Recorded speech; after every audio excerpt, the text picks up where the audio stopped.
I'm Carrie Zeier, VP of EXP Luxury, and welcome to Luxury Legends and Leaders. We are here the fourth Wednesday of every month, and I am thrilled to bring to you today someone I've admired for a long time, especially when it comes to so many things. One is he has served in Iraq. He is a veteran. I would love to thank him for his duties doing that, and especially coming off of Memorial Day. Also, he is a YouTube expert. So we are streaming live today on YouTube. So what better person to come in and really talk to us about from the luxury real estate perspective of building your audience, building your community, and starting it with YouTube. I know of today we've got so many platforms when it comes to social media, which is an amazing tool when it comes to building your luxury real estate business. So let's dive right into this. Levi, come on in and welcome. I loved meeting you out at Cabo. I can't believe it went so quick back in the spring. I got to meet your precious family and your little boy. Oh my goodness, I just adore him. I think he stole the show in Cabo, right? He did quite a bit. Yeah, he turns one today. So. Oh, and you're doing this for us. So happy birthday to him. So tell us a little bit. Let's go back to your early days of you served in Iraq, and then how did you transition from that and really get into EXP? Well, that was a long road. And the thing is I know this guy, Michael Reese, and some of you may have heard of him or know him, but we actually he started me in my sales career at Bally Total Fitness selling gym memberships in 2001. So I'd gotten out of active duty at that time and was in Dallas and linked up with Michael. He actually sold me a membership to Bally's first, and then he recruited me to sell gym memberships. So that's what introduced me into sales. And Bally Total Fitness at that time was not a gym. It was a sales organization. I mean, so they hammered sales. I mean, it was very, very rigorous, but the training was amazing. Really taught you how to be tough and face rejection every single day. And then Michael got his real estate license in 2002. And then it took him 2 years to talk me into it, because I don't know, I was still doing well in sales. And I was kind of like, I don't know, I don't know. I just didn't have any desire to be a real estate agent necessarily, but he talked me into it in 2004. So I officially got licensed then, but I was still in the reserves. And then that's whenever I actually got activated to go to Iraq. And I was gone for 18 months. So whenever I was gone, my license expired. So I literally got my real estate license. I did one open house the first weekend, and the next Monday I got called up and said, hey, you've got 4 days. You have to leave and report to Fort Hood. So my real estate career lasted about 1 week. And one open house. Yeah. And then, I came back in 2006, and I was in a different mental state at that time, you would say. And I wanted to just get a job. Really. I wasn't trying to be an entrepreneur or a real estate agent or anything like that. And so I just kind of went my own path. And lo and behold, in 2019, I linked back up with Reese. But even though we'd been friends over that time period, and I went through a couple of different sales industries, so I just stayed in sales, refined my sales skills. But 2020 came around, and my previous company, I'd been building up a financial services business, working with teachers on their retirement planning at Dallas Independent School District here. So I built that up over 5 years, from about 2015 to 2020. And, and then the school shut down in 2020, travel shut down. I mean, the world shut down. So I found myself at that point, 41 years old, going, okay, well, what's next? I was really asking myself, like, how do I start over without starting over? Because I had no idea would schools ever open up again. Nobody was thinking about investing in their retirement. They were all calling me, how do I pull money out of my retirement? I've got it. I need to make some money, so it was just a crazy time. And so, Michael was still emphasizing with me, hey, now's the time to get back into real estate. So he pulled me back in reluctantly, and and it really kind of scared me to death because I was like, man, I'm 41. I've been in sales for 20 years now. And the thing is like with sales, I always loved the hunt, the act of prospecting, the chasing after the deal. But at the same time, I just, after building up my business over the last 5 years and, I was reaching compounding effects, it was kind of like, man, I've got to start all over again. And that's what really concerned me. And I was scared to death of that. And I was just like, man, I can do it. I know I'm capable of doing it. I just didn't have the desire at that point. I was like, I need to do something different. I want to, if I get into real estate, I know how hard it is for real estate agents to start their business, and I know what they have to go through. And then this is in the middle of 2020. So you have no events going on, no community events. You're not shaking hands or kissing babies. There's no door knocking. I mean, so what are you going to do to start out your career? Possibly cold calling, or, what are you going to do from the comfort of your home? And I was anti-social media at that time as well. So, I know you're way younger than I am. So it's like, but for me, for that 40-year-old age range and above, I think a lot of us have a love-hate relationship with social media because we didn't grow up with it. It wasn't even invented at the time. I didn't even have a cell phone in high school. And so, you grow up in different ways, and that I was almost kind of like proud that I wasn't on social media. I was like, oh, right. I'm a face-to-face. I'm that. You hold out. You held out. Yeah. But then I'm sitting here, over 2020, I'm watching all these 20 and 30-year-olds, not just in real estate, but in other industries, blow up and make money because of a social media presence. Right. And I was like, well, it's that time. I'm going to have to move in that direction. But I didn't want to do it across 5 different platforms. I think that's a huge mistake. If you don't have a significant presence now, to try to start on 5 different platforms at once, I was afraid of putting 20% effort across 5 different platforms. So I was like, look, I'm going to, and it was very overwhelming to me as well. So I thought, okay, I'm going to choose one platform. I'm just going to kind of analyze, look at all of them, figure out, what would I be most comfortable starting out? I'm going to pick one platform and I'm going to go all in on one platform. But which platform, so yeah, you got Facebook and LinkedIn and Twitter at the time. And of course, Instagram and TikTok was making a lot of noise in 2020, but I didn't really see any of that fitting with me and my personality, and I just, on top of that, I saw a lot of seasoned agents on there giving great updates. I mean, I could have easily made a 60-second video like, here's the 7 tips to sell your home fast, but I also had not done that as a real estate agent. So to me, it felt a little inauthentic. I could easily read information and regurgitate it on a reel or a TikTok, but if I haven't even done that yet, it just didn't seem real to me. So maybe that's why I didn't really gravitate towards that. And then I started to look at YouTube, which was my last choice because nobody was really talking about YouTube in 2020.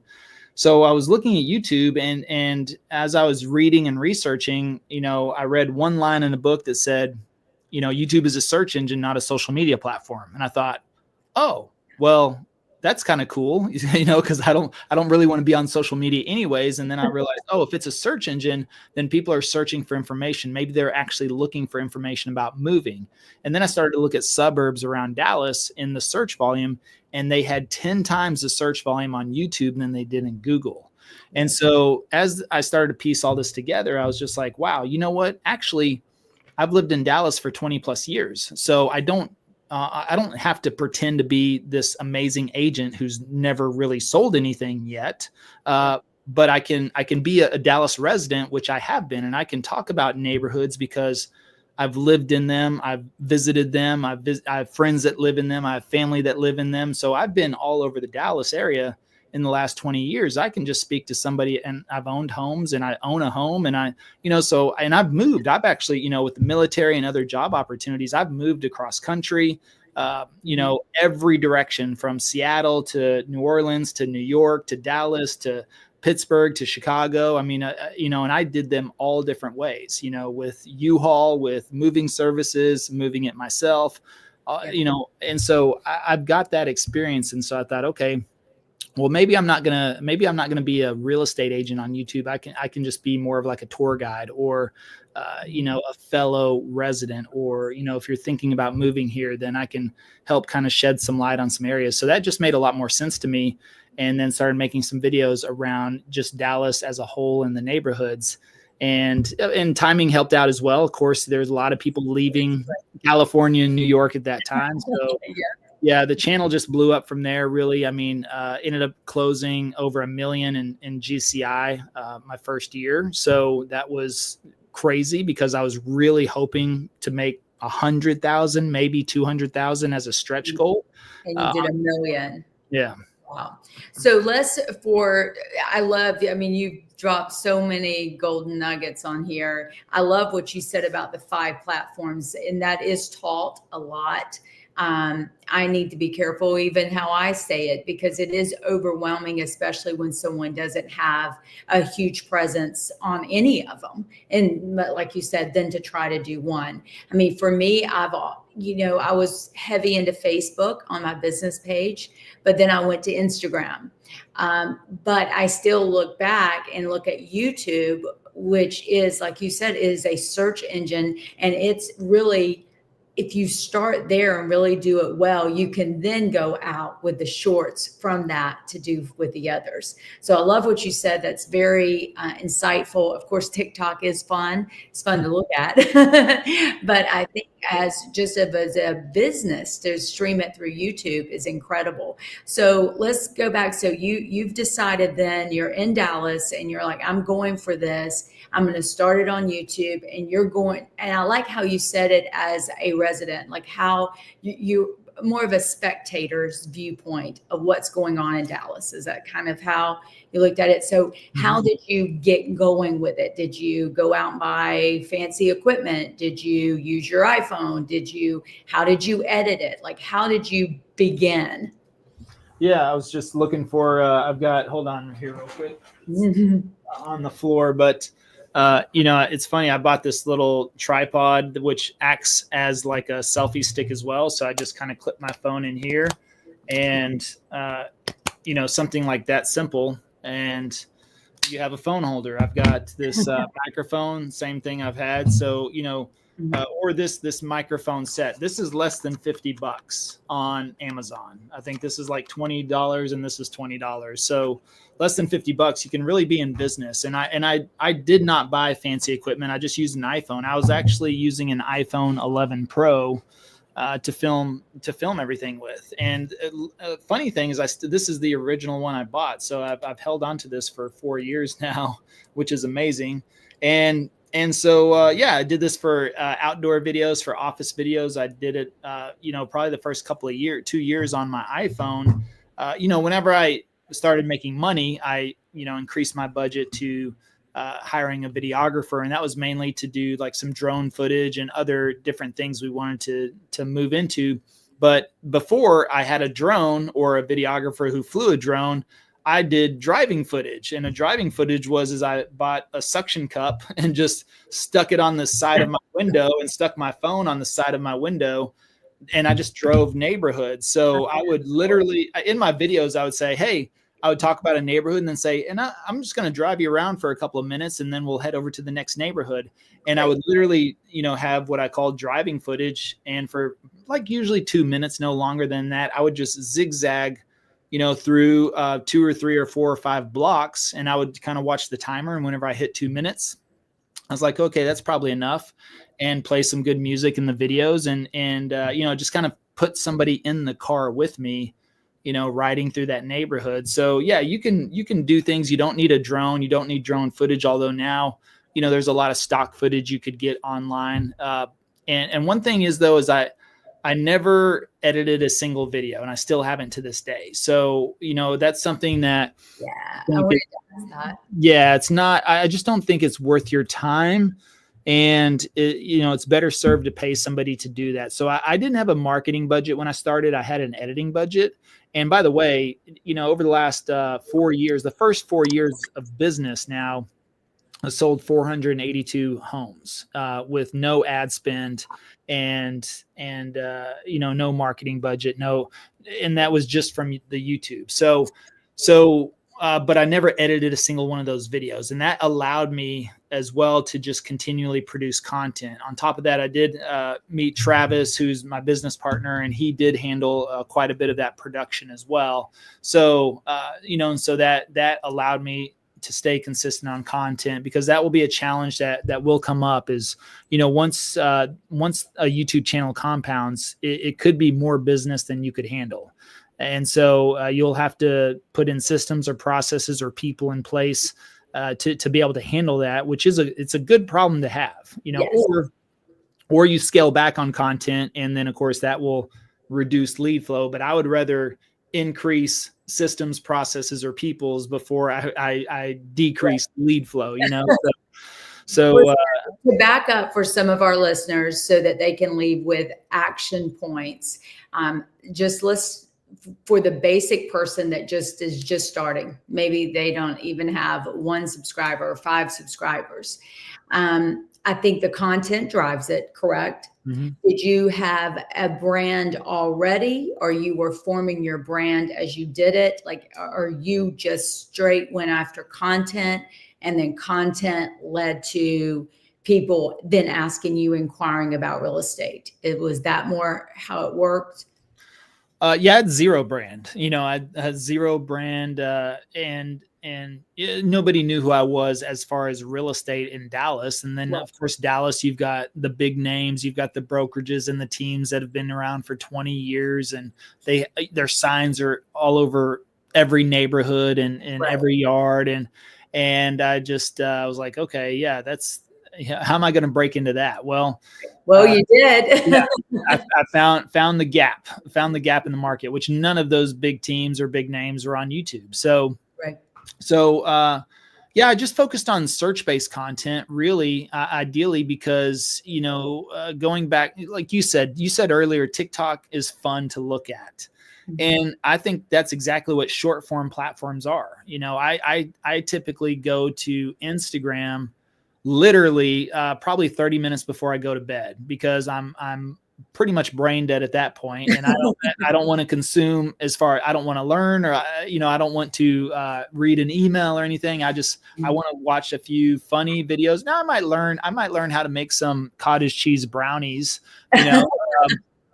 but that's kind of cool, but otherwise I'm just going there to like kill the last 20 minutes of my day. I don't want to think about anything. So there's no intention behind me opening up Instagram, zero intention. And so, YouTube is an intentional marketing platform. I mean, people are going there specifically to look for solutions to their problems, and moving is a significant problem that people face. And now if you Google anything, it's going to pretty much push you to YouTube. I mean, on your YouTube videos will show up on the first page of Google.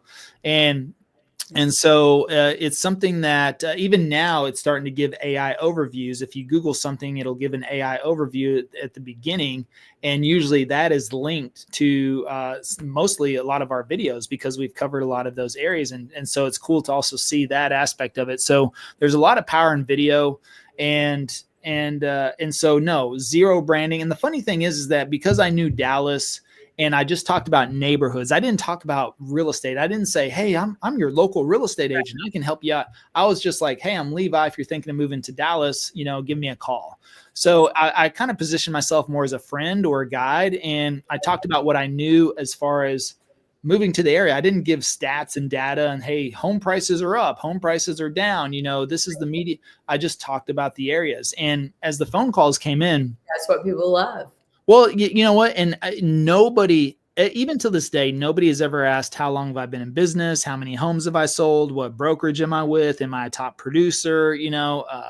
Who's my competition? Can they interview other agents? I mean, they when they call in, the first call I got, the guy had $1 million budget, wanted $1 million house. And that usually doesn't happen as your first client. And we had never met, zero branding, but just because, and I only had, probably 8 videos on the channel. So I didn't have this strong presence. I only had 48 subscribers. And he didn't say, hey, Levi, I noticed you only have 48 subscribers. Are you a legitimate real estate agent? he said, he specifically said, and I remember to this day, because he said, Levi, I'm thinking about moving to this particular neighborhood, and you made a really great video on that neighborhood. So I thought, why not just give you a call? So because he got value from one video, I only had one video on this specific neighborhood, but it happened to be the neighborhood he was looking at. And it was a high-end neighborhood, right? Usually prices there are minimum at $1 million. And so that's exactly what he said. So just going into, going to luxury, I think, thinking about your audience, I've got people that have moved up their price points. I think about Sabrina, who's in Tulsa, Oklahoma, and average price point there is like $250,000, but she's selling $600,000 and $700,000 and $800,000 homes from her YouTube channel. Why? Because those are the neighborhoods she's filming on her YouTube channel. She's not going to the $250,000 neighborhoods. And so, for your audience in the luxury market, or maybe somebody's trying to break into the luxury market, yes. You know how that is. That's a whole lifestyle. It's a community. It's sometimes the who's who, it's the referrals, it's the networking. And, if you're starting out and, it's not like you just walk in there and go to brunch at the nice little restaurant on Saturday and all of a sudden you get 3 listings for $5 million. It doesn't work like that. Right. And usually, the more business you have, the more people want to work with you. So starting out in luxury or moving up to a price point you want to work can be extremely difficult. But if I go out and I film $5 million homes and I don't do anything below that, all I film is $5, $6, $7, $8 million homes on my YouTube channel, guess what? People are going to associate me. That you're luxury. You're the expert. Yep. And I like what you said with all your content, and they never asked you all those questions because they assumed you were the expert in Dallas, in those neighborhoods, because you were out there getting it done. I mean, I absolutely love this. I mean, anybody that's out there breaking into luxury, maybe you're already a luxury realtor. What a great tactic to go out there, because we're always looking for content. And I like, one of the words we started using this year is to be authentic. Being yourself really, really, it converts to dollars every time. And, we laugh about the days that I feel like we're all on camera these days. Where do you go that you're not being filmed or looked at somewhere? But to really get out there on social media is a different animal. But of today in the real estate market, I think you have to be. And if you have some anxiety of it, I love this approach. I love it because it is authentic. It's real. It creates content that you can use on different platforms. But I really think the driving force to make a difference, as you've seen Levi's amazing story on really shooting for 100,000 GCI and going to 1 million just off your YouTube. So let's answer some of the questions. We do have one. It says, for call of actions on your YouTube videos, or did you do anything important that needs to be added to the video description? Because I know it's different than adding, a LinkedIn post or a Facebook post. They do ask you a lot of questions on YouTube. Could you give us any tips on that? Yeah, I mean, we include everything in the description, and we've always gotten leads. Now, I've been against, and you're the first for me to speak publicly about this, but I've been against actually like posting your phone number on the video. And the reason being is because early on when I started the YouTube channel, I started it and I had somebody else like set up that phone number. Well, whenever, we were not working together anymore, guess who owned that phone number?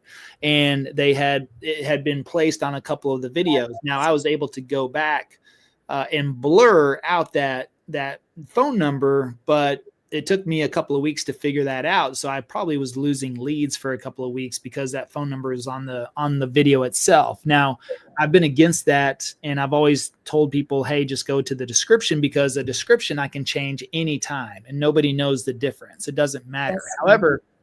However, what I've noticed in the last year alone is our viewership on our channel from devices has gone from 30% TV to 60% TV.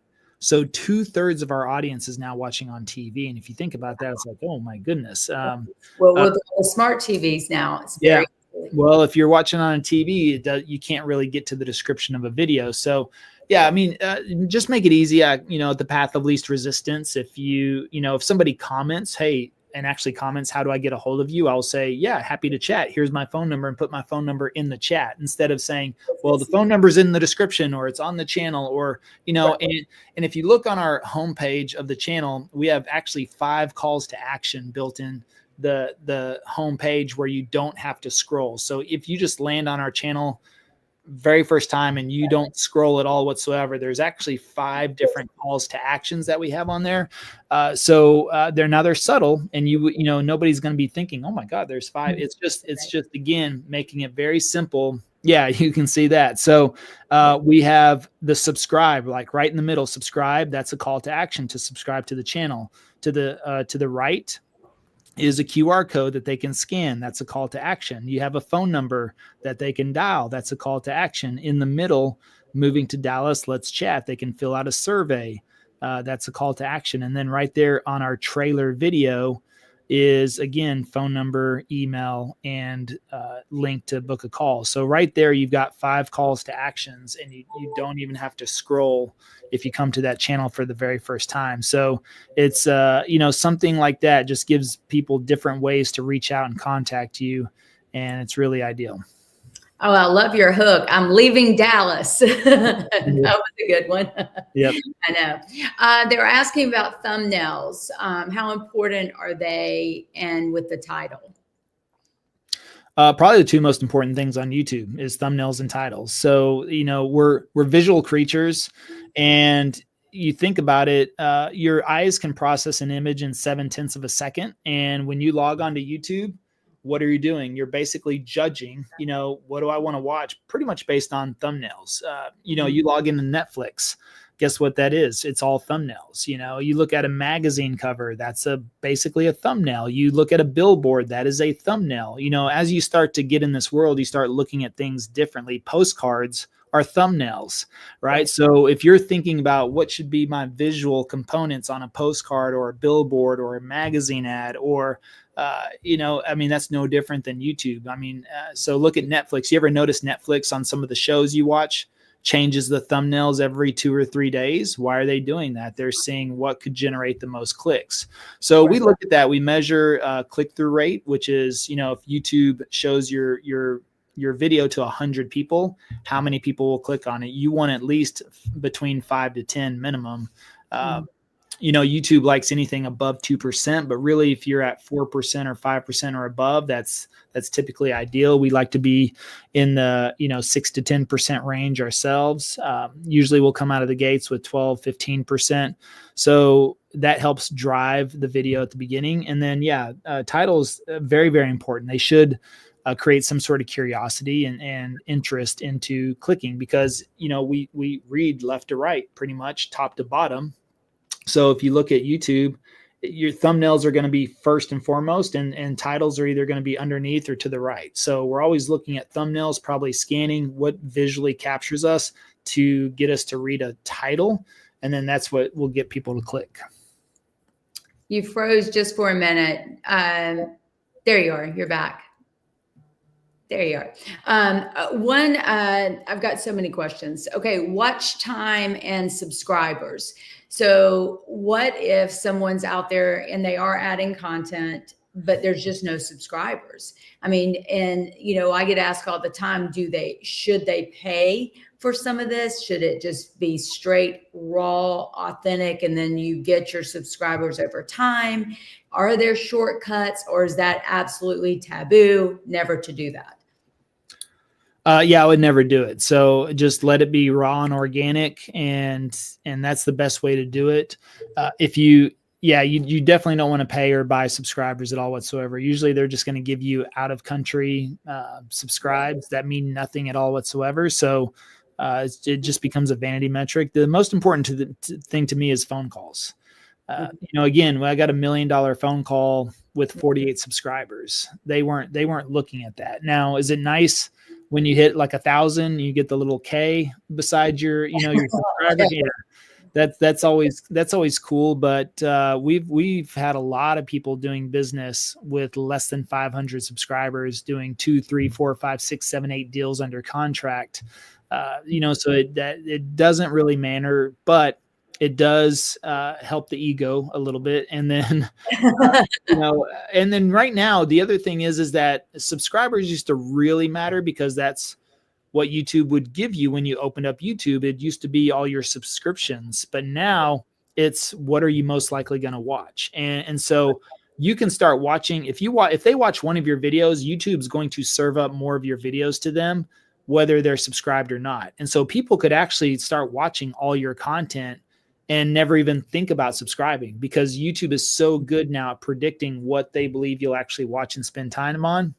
Yeah. They'll just serve it to you.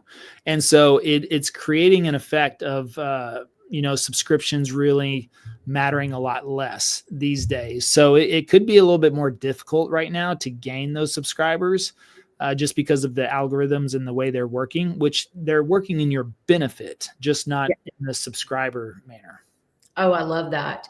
And it's so true, because they do create it for you. It's just so powerful. So if you're an agent out there not getting the traffic, is it, you think, just add more content, be consistent? How much content and how often do you think would move the needle for somebody that's just really trying to start their YouTube channel? Well, I think quantity leads to quality, and I would do a way more in the beginning than because it's easier to go down than it is to build up. And as you get busy, it's easier to go down. No less than one video a week, ideally. But if you're starting out, I started out 3 videos a week for the first 2 years. Yeah, that was me. That's a little. How long were those videos?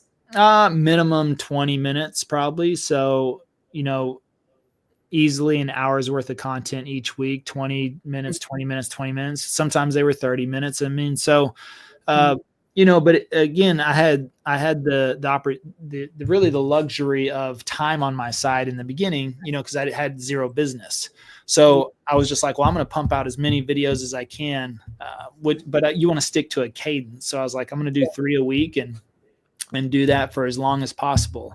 And then after 2 years, yes, started getting opportunities for podcasts, speaking events, traveling, conferences, so then it became more challenging just to knock out 3 videos a week. And so eventually I went down to 2 to 1. Now I'm moving back to 2, and I might even get back to 3 again, just because now I've adjusted and adapted my schedule. Now I've got a bigger and better team in place. And so time is back on my side. But during the years of scaling, it could be a little bit of a challenge, but I still made a video per week, period, regardless. I found a way, somehow, some way to publish every single week. So, in the last 4.5 years, I haven't missed a week of publishing, and that's just what it takes to be consistent. But and I've gone on vacations and things like that. I'll just might double up before I leave and make a couple of extra videos. And that way they publish while I'm gone, and I don't have to worry about, while I'm on vacation or something like that, about not publishing. So that's the beauty of it as well.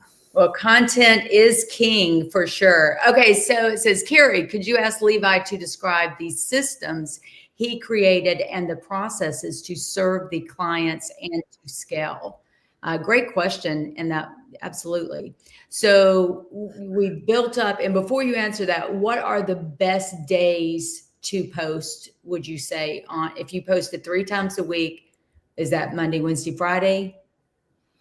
It just depends. I play around a lot with it. Ultimately, if you're making a video that can be watched any time or day or month of the year, it doesn't really matter when you publish. But, for me, a good cadence, I did Monday, Wednesday, Friday. I did Tuesday, Thursday, Saturday. I did Sunday, Wednesday, Friday. So there's for you. Yeah, but ultimately, usually during the weekdays, if you think about when people are researching, they're probably researching in the evenings and weekends, maybe mornings, possibly afternoons. So yeah, I'd usually publish in the evenings on a weekday, mornings on a weekend.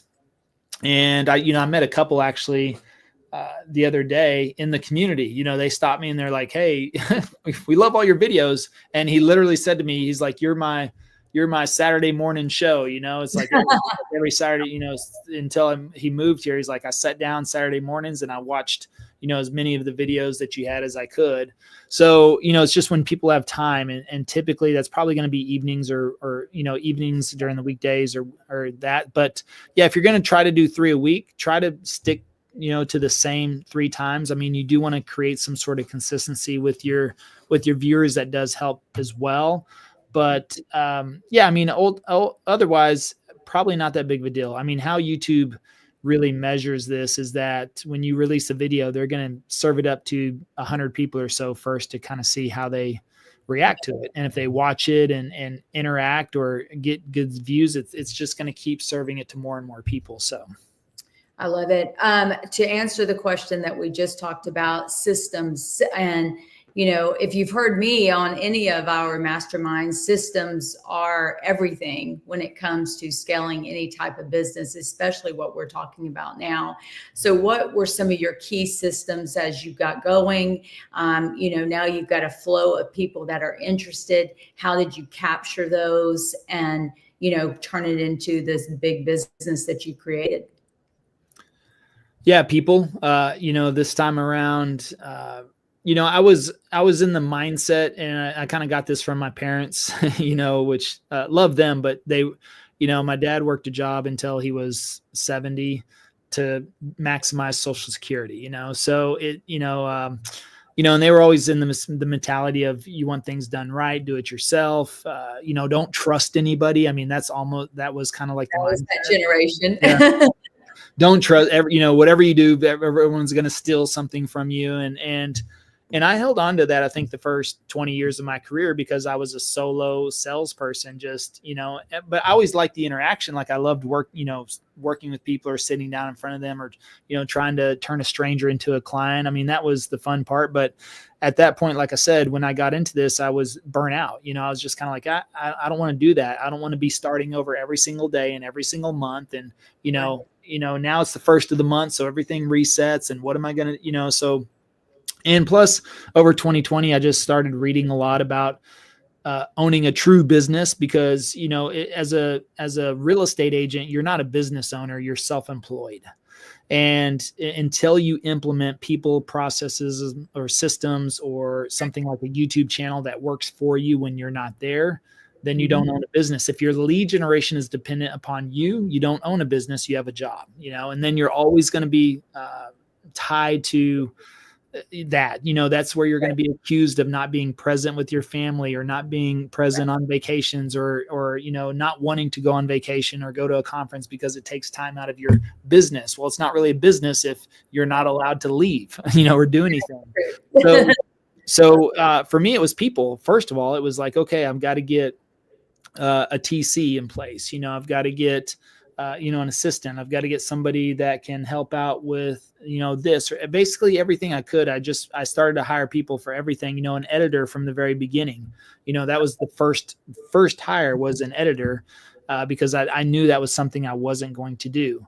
So, people, I think, are probably the most important system you can put into place, first and foremost. And then from there, you got to have a great CRM that can capture things, alerts you or somebody whenever leads come in, so speed to lead matters. And then, if it records phone calls, that's great because then you can always go back.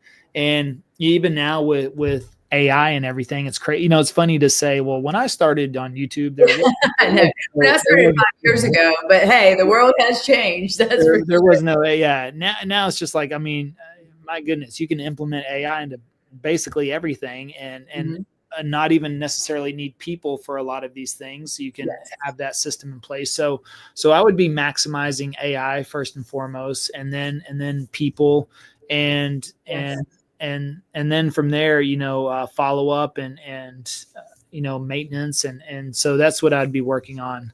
Yes. And for all of you out there that are EXP, we have so many resources now when it comes to AI. You know, there was a story, I just got back from the Attractors Top Producers Mastermind in Dallas. And, you know, they talked about someone that got a lead and the bot actually, or the AI, handled the whole thing up until the guy finally stepped in and set the date and time he could go pick, you know, to go, it was a buyer to go show the properties, and ended up the AI did the whole thing. And then he sold it a week later, closed on it 2 weeks later. It was unbelievable. So to your point, I think what used to be great systems can be even updated more, especially when you're trying to streamline this. What CRM do you use to capture leads?